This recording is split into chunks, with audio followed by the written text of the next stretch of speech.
divorced and happy. Being able to end a toxic, unhappy marriage is a blessing, not a curse.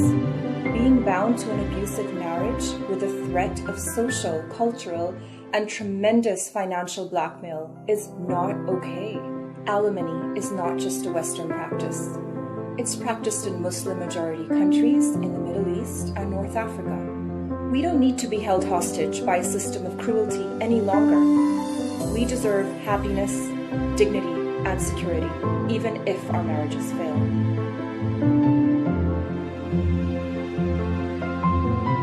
खाना खुद गरम करें।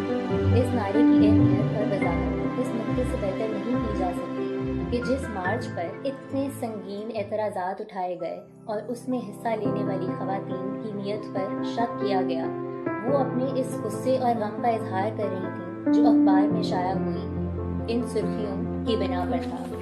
2015 में एक बाप ने अपनी बेटी को गोल रोटी ना बनाने पर कत्ल कर दिया। 2017 में एक शौहर ने अपनी बीवी को ठंडा खाना होने के संगीन जुर्म में कत्ल कर दिया। ये है हमारा माशरा।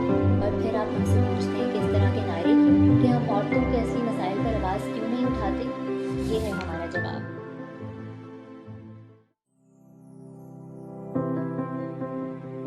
तलाकनामा मेरा कैरेक्टर सर्टिफिकेट नहीं। हमारे माशरे में तलाक का कसूरवार औरत को ठहराया जाता है, क्योंकि आज भी यही सोच है कि एक औरत घर बनाती है। इसी वजह से बहुत सी औरतें अपने हकूक़ से महरूम रहती हैं। इस्लाम में मर्द और औरत दोनों को यह हक दिया गया है कि वो नाखुशगवार रिश्ते से आज़ादी हासिल कर सकें। तो जब एक औरत अपना यह हक इस्तेमाल करती है तो उसकी किरदारकशी करने का इख्तियार किसी को हासिल नहीं।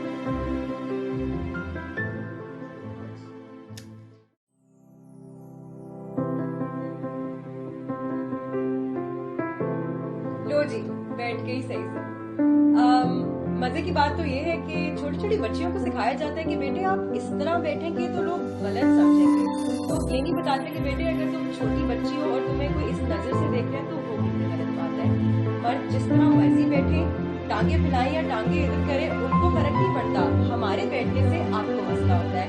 बात बहुत सिंपल है, टांगे उनकी भी है मेरी भी है, ये मसला नहीं होना चाहिए। लोग बैठ के ही सही से, चाहे मैं इस तरह बैठूं या उस तरह बैठूं, आप नजरें इधर ना रखें।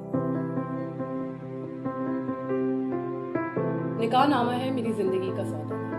पूरी जिंदगी ये बताया जाता है कि बेटा अगली घर की हो जाओगी तो जिंदगी संवर जाएगी। इतनी ज्यादा तैयारियों के बाद फाइनली जिस दिन जब शादी के दिन पहुंचे तो घूंघट से देखा कि मेरे तो सारे राइट्स कटे हैं। अब्बू की तरफ देखा तो अब्बू कहते हैं कि मेहमान क्या कहेंगे, बेटा साइन करो। निकाह नामा आपको इस्लामी और जमहूरी बहुत से हक देता है जिसका आपको पता होगा। तो जहाँ इतनी तैयारियां की कि जोड़ा कौन सा पहनूं, खाना कौन सा दूं, किस किस को बुलाऊं, ये बात अपने घर वालों से और अपने इन लॉज से और अपने होने वाले मियाँ से ये बात ज़रूर डिस्कस करें कि क्या टर्म्स होने चाहिए आपके निकाहनामे के। जैसे आप कोई एम्प्लॉय लेटर या कोई भी डॉक्यूमेंट पढ़े बगैर जाने बगैर साइन नहीं करेंगे, वैसे आपको निकाहनामा सोशल प्रेशर में साइन नहीं करना चाहिए। और अपनी बीवी और अपनी बेटी, अपनी बहन का जब निकाह हो रहा हो तो ये कॉन्वर्जेशन अपने ज़िम्मे लेना ज़रूरी है।